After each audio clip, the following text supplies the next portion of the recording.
হযরত ওমর রাদিয়াল্লাহু তাআলা আনহু, ইসলাম কারে কয় বাবা, ইসলাম কাকে বলে? রোমক সম্রাট তার গোয়েন্দা বিভাগের লোক পাঠায় দিয়েছে, দেখো তো যেভাবে ইসলাম এক একটা দেশ দখল করতেছে, তার আদর্শ দিয়ে না জানি রোমও কবে চলে যায়। আমিরুল মুমিনিন কেমন, সিংহাসন কেমন, দেখে আসো। রোমের বাদশা, রোমের গোয়েন্দা বিভাগ আসলো, মদিনায় ঢুকে সাহাবীদের জিজ্ঞেস করছেন, আইনা মালিক হুকুম, তোমাদের বাদশা কই? তারা বলল যে আমাদের জন্য কোনো বাদশা হয় না, বাল্লানা আমির, আমাদের জন্য একজন আমির হয়। আচ্ছা হলো আমির, সেই আমির কই? কয় যে কোথায় তা জানি না, তবে শুনেছি ওনার উট হারায় গেছে, উট তালাশ করতে গেছে। আশ্চর্য কথা, আমিরুল মুমিনিন অর্ধেকটা পৃথিবীর প্রেসিডেন্ট, উট হারায় গেছে তালাশ করতে গেছে নিজে। কোন দিকে গেছে? কয় শুনছি এই দিকে গেছে। গোয়েন্দা বিভাগের প্রধান সেই দিকে গেল, যাইয়া দেখতে পেল সাথে একটা লোক গেছিল, যাই দেখে একটা উট গাছে বাঁধা, আর গাছের তলে একটা লম্বা মানুষ শোয়া।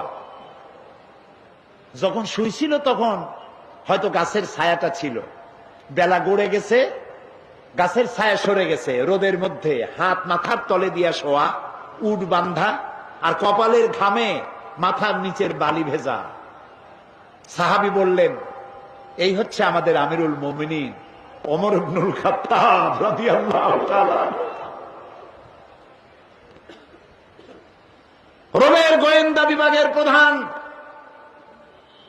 স্বগতোক্তি মুখ থেকে বেরিয়ে গেল, ওমর, আমার দেশের প্রেসিডেন্ট রাতের বেলায় দুর্গে ঘুমায়, চতুর্দিকে দুর্ধর্ষ সেনাবাহিনীরা বন্দুক উঁচু করে পাহারা দেয় সারা রাত, তারপরেও আমার বাদশার ঘুম হয় না, কোন ফাঁক দিয়া গুলি এসে পৈতৃক সম্পত্তি, জীবন পাখি উড়ে যায়।